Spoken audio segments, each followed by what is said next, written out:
The great change that is coming to the world has everything to do with our spirituality. Our spiritual nature, our spiritual purpose, and our spiritual intelligence all have a direct bearing on our ability to discern the great waves of change that are coming, and to have the wisdom and the determination to prepare for them wisely,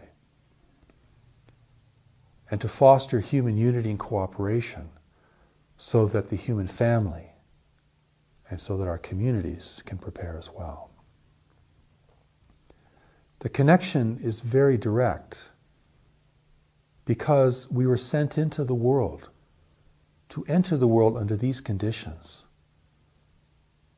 to live at a time when the great waves of change would strike the world, where we would have to face environmental decline, changing weather, catastrophic weather, diminishing resources, growing political and economic instability, and the risk of conflict and war.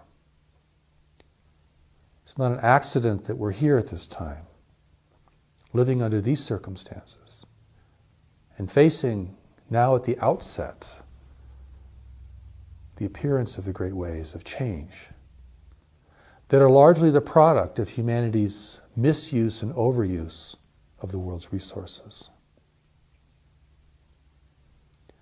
Many people, of course, don't want to face this. They look at the great waves of change, if they're looking at all, and they think it's an immense inconvenience. They want to deny it and avoid it, and to believe that some form of technology or a different political leader will take care of this problem for us. But from a higher vantage point, we were born for this time.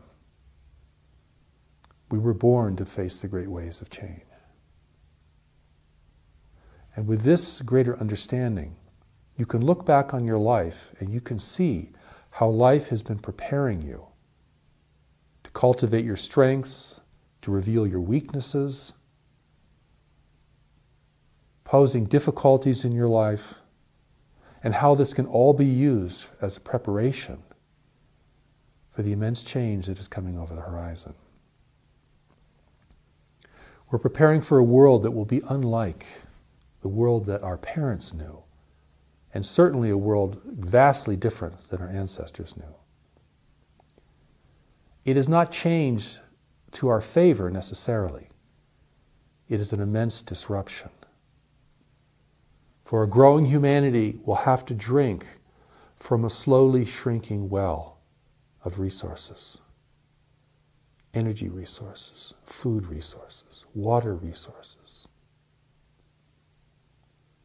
When you begin to really study the great waves of change and to see how they're just beginning to manifest in the world now, it creates a shocking spectacle. And you can imagine how any one of them could undermine the stability and the fragility of the infrastructure of our societies and our economies. Indeed, the economic crisis we're going through now is a kind of prelude. It's very extreme, of course, in its own right.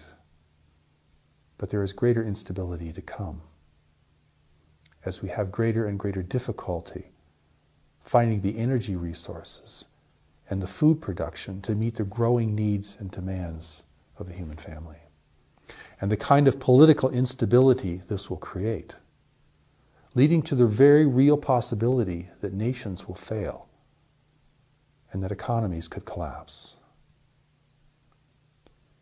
The outcome will be largely dependent upon human responsibility, humanity's ability to respond. And this is where the spiritual power of knowledge, a deeper intelligence that the Creator of all life has given to each one of us, will have the greatest benefit and will even hold the key to whether humanity can adapt and survive under radically changing circumstances.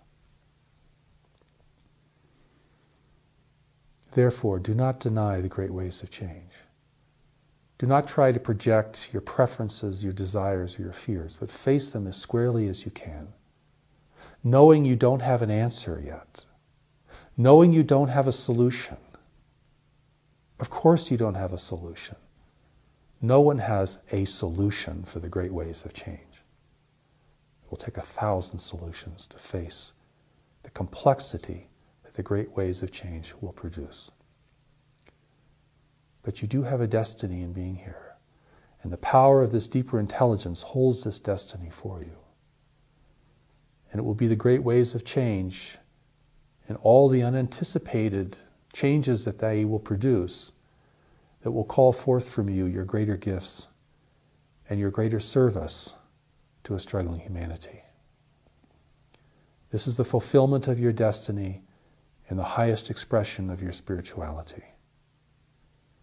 For we have all come into the world to serve and to contribute in a unique way to the world as it is today and to the great change that is to come.